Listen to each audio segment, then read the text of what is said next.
Hello everyone and welcome back to Ultimate Fox Simulator.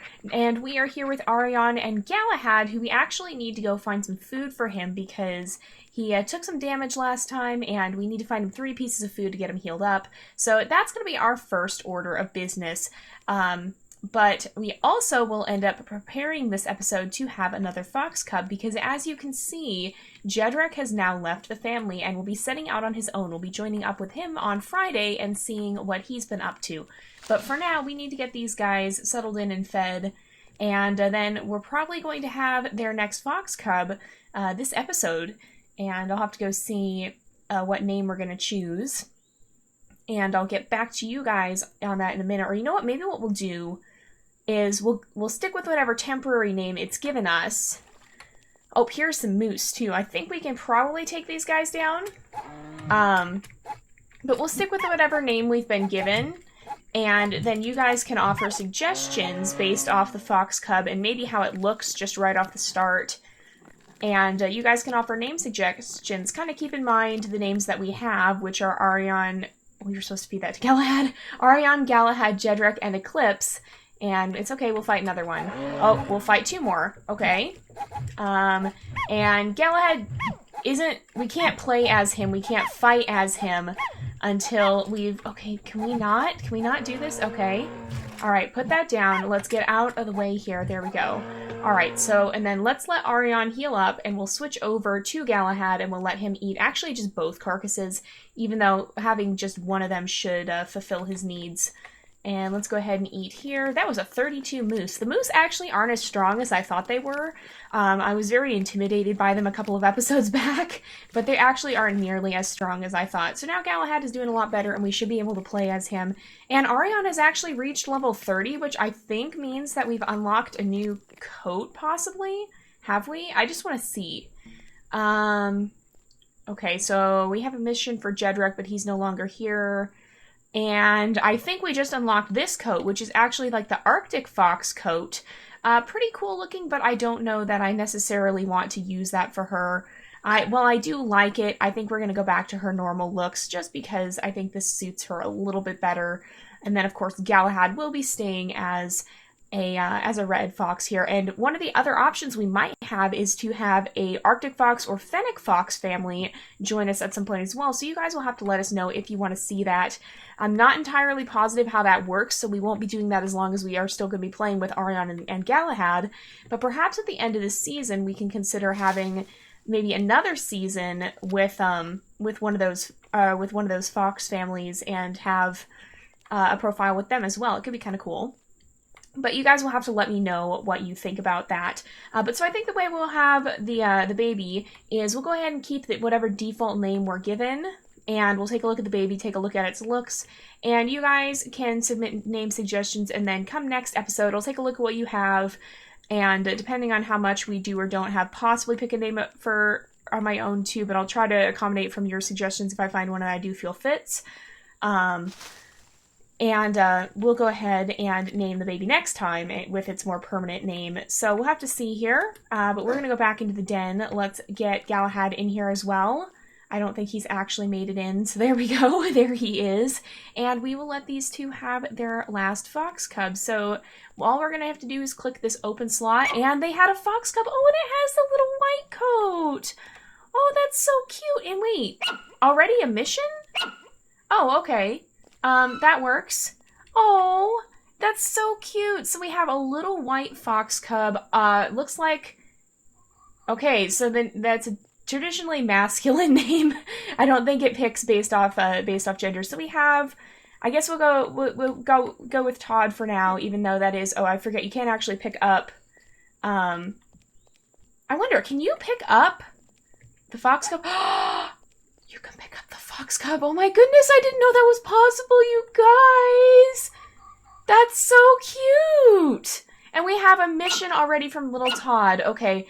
Oh my goodness, that is a very ambitious mission, and you are a level 1. I'm not sure we should really be doing this right off the bat like that. But we'll hang on to that mission for a little later. So now our job is going to be to get little Todd raised up to level 20 or near level 20 and then have her fight a boss. So what we'll do with that is, even though the name is a traditionally masculine one, we'll go based off of the gender we were given, and because she has the pink outline around her her level number, that does indicate that she is female. So we have a female fox cub. Keep that in mind as you submit your names. So let's see here. We'll go over this way and eat from this carcass and maybe catch a skunk or two if we can. Oh, not quite. But let's get everybody over here, and I think we'll let Todd eat first, because whenever she ends up getting to level, I think it's around 18 to 19 is when we start considering them to be viable for a boss fight, and if they can prove themselves in that boss fight, then they're considered to be allowed to go off on their own. Otherwise, they have to, if they fail the boss fight, then they have to wait until level 20 to go off on their own. But once we get to that point, we will go ahead and end out this season, because Auryon and Galahad, this is going to be their last fox cub, so we will be bidding them farewell after this, and we'll be following their 3 children as we continue on with the legacy. And I guess Auryon wasn't actually quite healed up. Oops. Well, we'll be doing some more minor fighting with her anyway, so I'm not too concerned. But let's get in here and eat some of these berries. Hopefully Eclipse doesn't mind too much that we're using her berry stash as well. But we'll eat some of these to get leveled up, and we are almost to our first level with little Todd. And so basically our goal for the rest of the season is going to be to get her safely to adulthood. She's so tiny. I always forget how little these guys are, because we haven't had a proper cub for quite some time. All we had was Jedrek, who I think actually leveled up pretty much right away and was already a little bit larger when he'd already grown up a little bit in the previous season. And so it's been a long time since we've had a proper cub. Let's switch back to Auryon, and we'll go ahead and carry her with us here. She's now level 2. And can we jump with her in our mouth? Yes, we can. So we're going to bring her... We'll bring her in here. And oh, there's pigs in here. Oops, didn't quite make the jump. But let's put her down here, and then we'll try for some of this minor prey here. And perfect pounce, yes. And just try and get her leveled up. So it looks like, did we heal slightly from that? Okay, let's have you come over this way. We'll have everybody get over here, and then we'll go ahead and eat. And we're not going to fill up our second slot with another fox, because if we did that, that would be a little bit too much to keep track of. With this way, what we can do is we can have space to continue our red fox families, and we can also work with the Arctic and Fennec foxes as time goes on as well, because there's only 5 save slots in this game, so we will have to choose our heirs kind of carefully, and we won't be able to follow all of them like we will this time. But next season we'll be able to start off with these guys, or possibly what we'll even do is we'll kind of have like a mid-season sort of thing, possibly, where we'll take, we'll start off with a totally different fox family and work with them for a little while as well. So let's head this way and we'll see. I think what we're going to do is I'm going to actually heal Auryon like this, just because it's a little bit easier. And we'll start trying to catch some chickens and stuff. Just basically anything that we can feed to Todd so that she can start leveling up and won't be quite as defenseless as she has been. And we're already almost up to level 3. There we go. We're up to level 3 with her already. We'll be keeping her white coat, I think, because we don't have... That'll actually mean that we have all the coats, because I'm pretty sure foxes can spawn with any coat that you've unlocked. And we just got this new white one. So the only one that we haven't seen here is the black coat, and what we're saying is that Eclipse's coat is going to eventually, we're eventually going to use that coat for her once we get her to that level. So, we've actually now represented all of the different coats, because Jedrek has like that piebald coat, or I guess it wouldn't be called, it would just be pied, wouldn't it? There's actually a difference between piebald and pied. I learned that recently. Piebald is when only 2 colors are involved, and pied is when multiple colors are involved in addition to the white. So, because we have, basically, Jedrek would look like Galahad if it wasn't for that, and so it would be considered a pied coat. I don't know much about piebaldism in foxes and how possible it is, but in this game, that seems to be the best explanation for that coat. So that's what I'm considering it to be. And I don't know. There's not a huge amount of research into fox genetics because they're fairly elusive, and so I think it has been documented. I know it's been seen in other canines, but it's probably it's one of those things that's just very uncommon in any case. They do actually have domestic foxes, and so when working with them, you start to see more traits than you would in wild animals because there's just naturally there's not the when you remove the survival of the fittest element of anything, you're going to see more variation because then a trait that might be detrimental to survival in the wild no longer has to be detrimental because it's no longer about survival of the fittest. So basically, if you have a trait like, let's say you have like let's say, for example, this is a hypothetical example. Don't take this as 100%. Oh, nope. Everyone out, everyone break off and run. Run. Are you guys... Oh my goodness, they're taking on this pig all on their own. Okay, I guess we're doing this then. All right, let's back off. We gotta heal up. Oh, if he gets out that corner, we're in trouble. But so, like, let's hypothetically say you have a bunch of foxes who are living in a very dark forest, and let's just hypothetically say that because of that, having a fox with white fur would be a huge handicap because it would be able to be easily spotted by predators and prey. And, oops, I didn't want to pick you up, Todd, sorry. But let's just say that would be a huge detriment, and so in that forest, whenever a white fox is born, it tends to die off or get killed off pretty quickly. But let's say then that you have a population of the same kind of fox, probably let's just say red foxes, and they're being bred in captivity, then you no longer have that worry because there's not going to be that many predators to the fox. It's not going to have to worry about being spotted by its prey. It's just not going to be as big of an issue to its survival, simply having a trait like that. And so in many ways you can see a lot more traits expressed in domesticated versions of animals than you can in their wild counterparts, just because they don't have to worry quite so much about potentially being attacked or hurt or being otherwise less able to survive. That's one reason you see that. Now, there's actually some debates as to how it happens genetically, and I've seen some pretty interesting theories on that recently, but they're a little bit more complicated, and I'm not going to get into them here because I'm not sure that I fully understand them well enough to talk about them accurately. But that's just a little bit of my take on at least why this kind of thing can happen in some respects. So because we now are starting to have domesticated foxes, I expect we will be seeing more of what is possible and isn't possible genetically for them, just because we'll be able to more closely observe them, and we'll also get to see those things that might lead to a fox very quickly dying off in the wild, due to a certain gene not being a particularly good quality when it comes to adaptation. So, and that is basically the concept of adaptation too, is that certain things can be more beneficial in certain regions or whatnot. Yay, level 5! And she's now sort of grown up.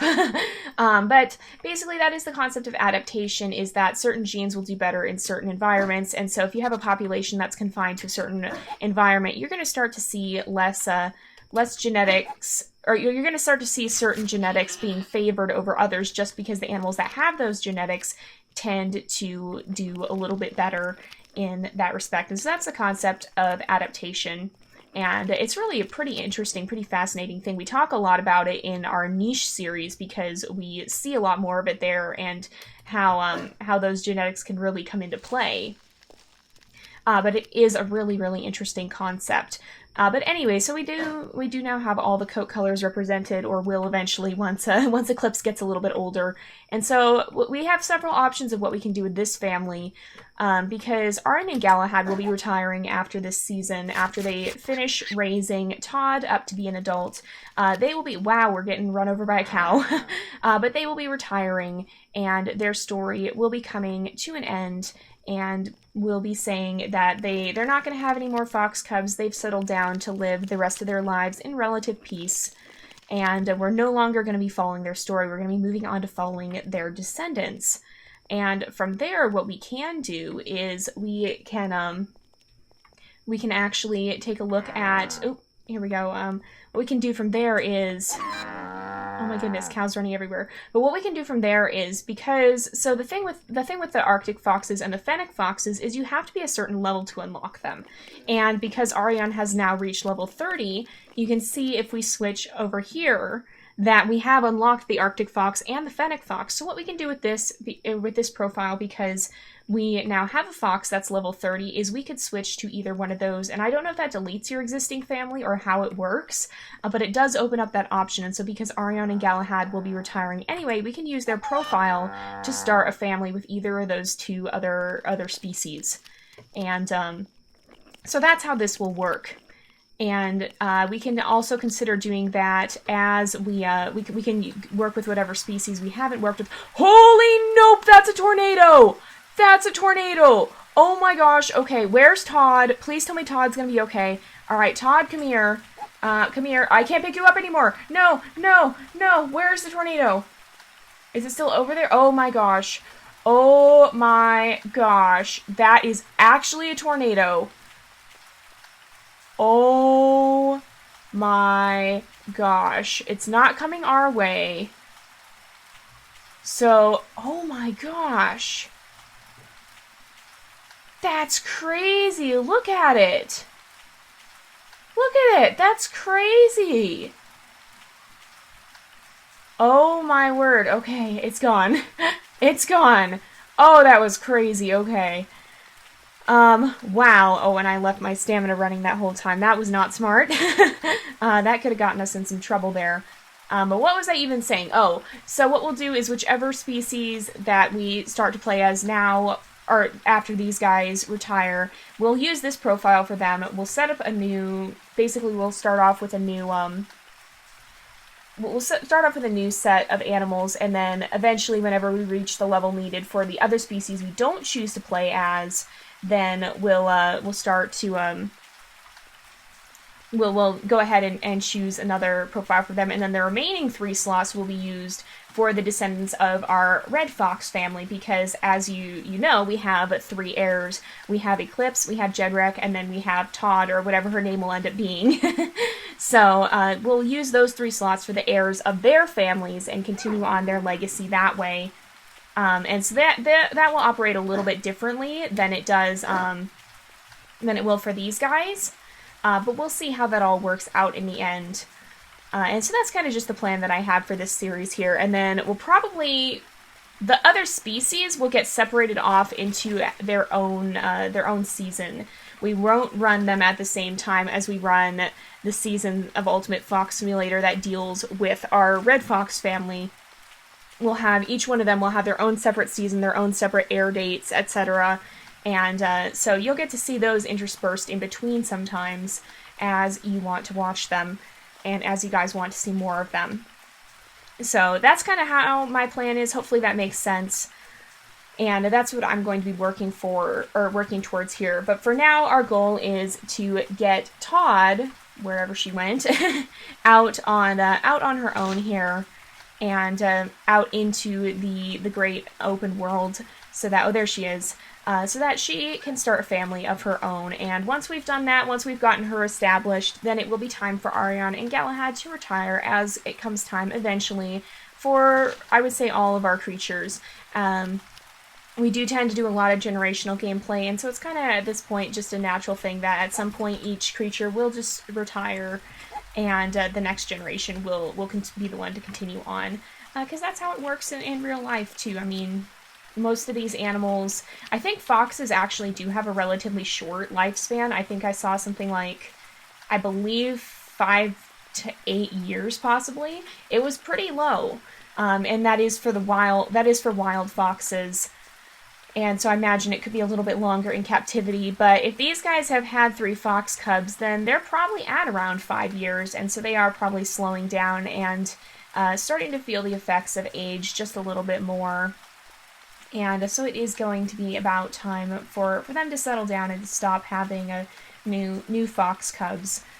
And their descendants will be the ones to take up the mantle of the heirs that were following. It's kind of, in a way, I kind of see it like following, like having researchers following a collared animal. So oftentimes researchers will put a radio collar on an animal so that they can track its movements, and I kind of see it like that in that at some point, they go through the generations. They'll have different animals collared at different times, and they'll see each of their stories a little bit differently. And they'll see at the kind of the continuation of that. And so at some point the collar falls off, or the animal dies, or just for whatever reason they stop tracking them. And then they end up moving on to new animals, and they're following them and learning about them. We're not going to go mess with those bears. But that's kind of how I see this is we'll follow one animal for a while, but in the end, we'll eventually move on to another, and where one story ends, another one begins. That's really how I've seen this. So it is about the time to wrap up the episode, so we're going to go ahead and eat these mushrooms, and then end off the episode here. We'll be checking in with the rest of the family throughout the week, and seeing how they're all doing, and as we approach the end of the season here, as these guys are all kind of getting settled in to their lives, and as Todd is getting trained up and ready to go, then we'll be moving on in the end to the next season, where we'll be following, oh, that's an alligator, that's what that is. But we'll be following we'll be following the heirs into the next season and seeing what their lives may hold in store for them there. I kind of almost wonder if Todd would end up going off to the winter areas, because despite not being an Arctic fox herself, her fur definitely would let her blend in there better than pretty much anywhere else. But that's a topic for another day. We'll have to see the choices that she makes as she heads out on her own, and eventually the time will come for her too to be tested by testing her mettle in a boss fight to see if she's ready to head out into the great unknown. So anyway, thank you guys so much for watching. I hope you've enjoyed the episode. Don't forget to like and subscribe, and I will see you guys next time. But until then, this is Jay, over and out.